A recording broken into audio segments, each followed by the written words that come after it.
Both the 1932 version and 1983 version of Scarface are regarded as great crime movies from both critics and audiences around the world.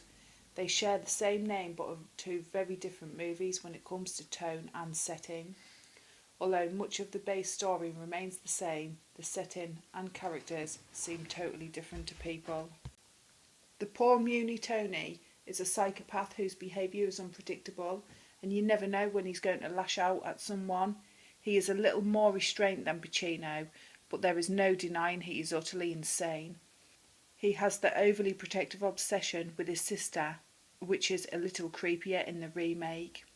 In the remake, Tony is the character that stays the most like his counterpart, but is more unhinged and violent. The relationship with the love interest of both Scarface is remarkably aloof Poppy, who Tony becomes obsessed with in the 1932 version. The 1983 version has Tony Montana fallen head over heels with Elvira. Both characters are nearly identical with their behaviour.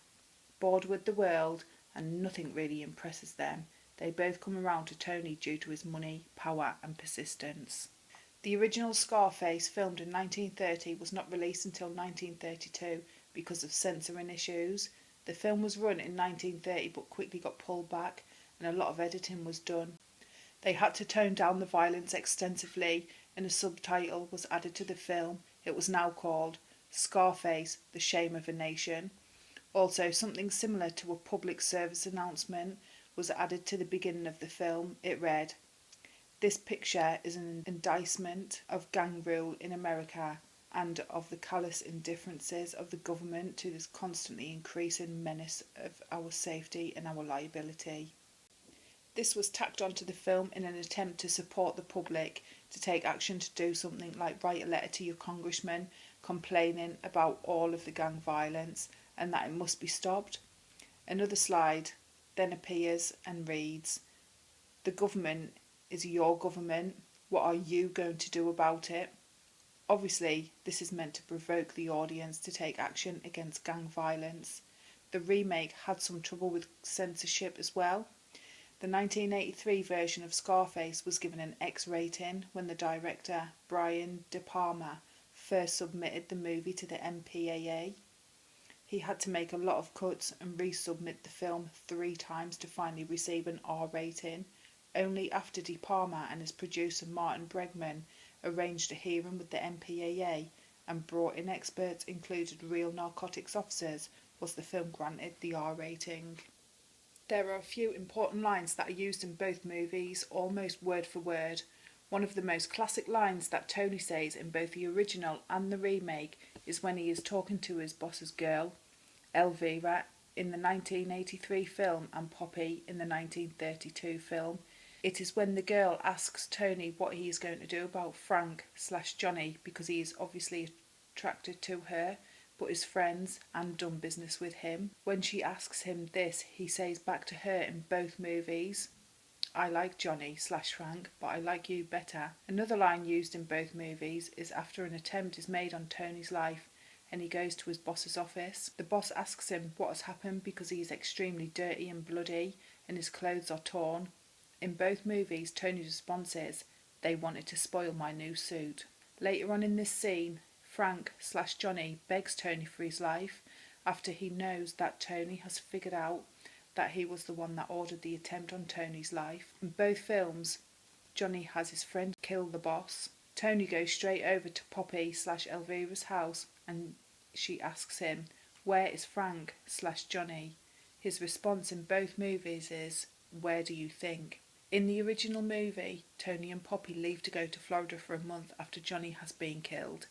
In the remake, after Frank has been killed, Tony doesn't go anywhere, but business skyrockets.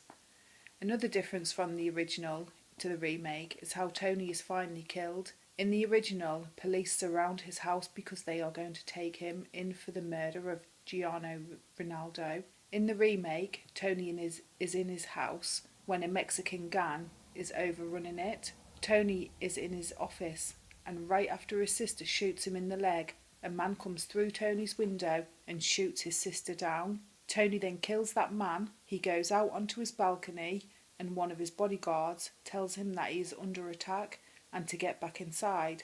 Similar to the original, Tony goes down with all guns blazing. He kills about 12 to 14 of the intruders until one sneaks up from behind and shoots him with a shotgun, delivering the kill shoot. In the original, Tony tries to run from the police and is shot down by their machine gun fire. In the original, a stray bullet meant for Tony by the police kills Tony's sister. Both movies end as soon as Tony is finally killed. Lastly, another important thing that is used in both movies is the line, "The world is yours."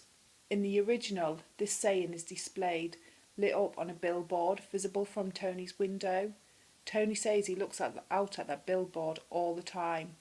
In the remake, the line is first seen when Tony looks up into the sky and there is a Goodyear Zeppelin flying above him with "The world is yours" on the marquee of the aircraft.